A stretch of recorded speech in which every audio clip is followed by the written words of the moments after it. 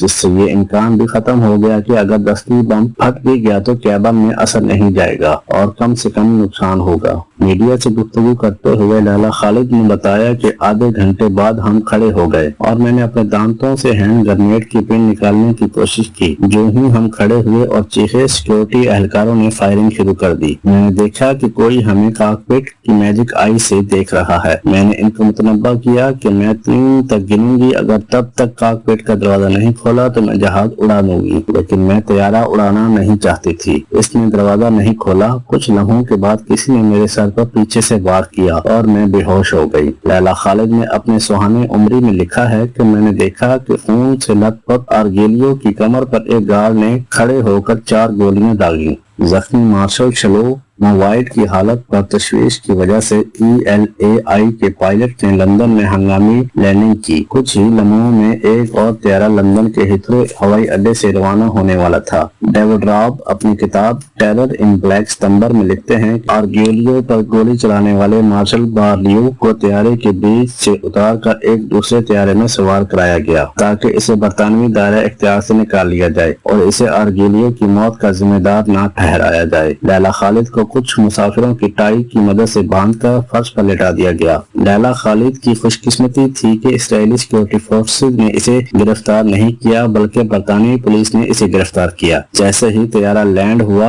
Patrick ارگیلیو کی لاش کو ایمبولینس میں منتقل کر دیا گیا۔ لیلا خالد اپنے سوانح عمری مائی پیپل شیل لیو میں لکھتی ہیں کہ میں نے سیکورٹی اہلکاروں سے درخواست کی کہ وہ میرے ہاتھ کھول دیں۔ میں نے پیٹرک کے جسم کے پاس کھڑی ہو کر اس کا ہاتھ تھام لیا۔ میں نے اس کے زخموں کا جائزہ لیا اور دوستی کے جذبے سے مغلوب ہو کر رو پڑی۔ یہ میرے لیے بہت افسوسناک لمحہ تھا کیونکہ میں یہ سوچ رہی تھی کہ اس کی بجائے مجھے مر جانا چاہیے تھا کیونکہ یہ ہماری لڑائی تھی، وہ تو ہماری مدد کرنے آیا تھا۔ لیلا خالد کو لندن کے ایکنگ پولیس اسٹیشن لے جایا گیا جہاں کچھ دنوں تک چیف سپرنٹینڈنٹ ڈیوڈ پریو نے ان سے پوچھ گچھ کی کہ لیلا نے پڑھنے کے لیے کچھ مواد طلب کیا۔ جب انہیں کچھ خواتین کے رسالے پڑھنے کے لیے دیے گئے تو وہ ناراض ہو گئیں اور لینے سے انکار کر دیا۔ پھر انہیں اخبارات دستیاب کرائے گئے۔ جب ایک خاتون گارڈ کو ان کے کمرے میں بٹھانے کی کوشش کی گئی تو لیلا نے غصے سے جواب دیا، میں خود کو نہیں ماروں گی، مجھے ابھی اور بھی مہمات میں حصہ لینا ہے۔ جب لیلا خالد نے اپنی خواہش کا اظہار کیا کہ وہ کچھ دیر کے لیے کھلی ہوا میں سانس لینا چاہتی ہیں تو انہیں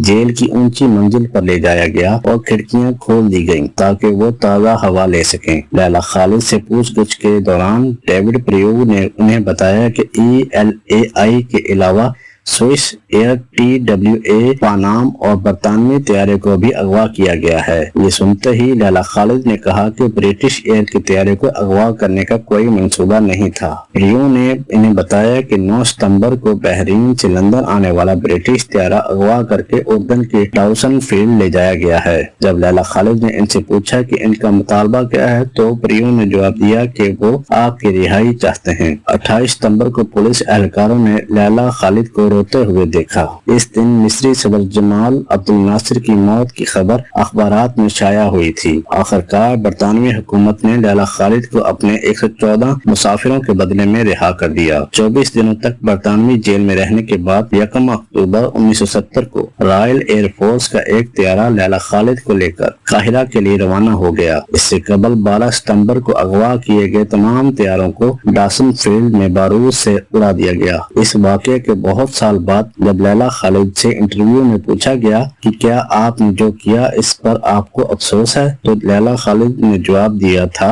بالکل بھی نہیں۔ ان سے پھر سوال کیا گیا کہ آپ کی وجہ سے جہاز میں سوار سینکڑوں مسافر دہشت زدہ ہوئے اور انہیں ذہنی صدمہ پہنچا اور طیارے کا عملہ بھی بری طرح زخمی ہوا۔ لیلا خالد نے جواب دیا میں معافی مانگ سکتی ہوں کہ انہیں صدمہ پہنچا لیکن وہ محفوظ رہے۔ اس کارروائی کا مقصد ان کو تکلیف دینا نہیں تھا لیکن آپ کو یہ بھی دیکھنا چاہیے کہ بحیثیت انسان ہم نے اور ہمارے انسانی حقوق کو بھی نظر انداز کیا گیا۔ 77 سالہ لیلا خالد اس وقت عمان میں مقیم ہیں۔ ان کی شادی فیاض ارشد ہلال سے ہوئی ہے۔ ان کے 2 بچے بدر اور بشر ہیں اور انہیں دیکھ کر اب کوئی یہ نہیں کہہ سکتا کہ چیک کفایہ پہنے ہاتھوں میں AK-47 لیے یہ خاتون کسی زمانے میں فلسطینی جدوجہد کی سب سے اہم کمانڈر تھی۔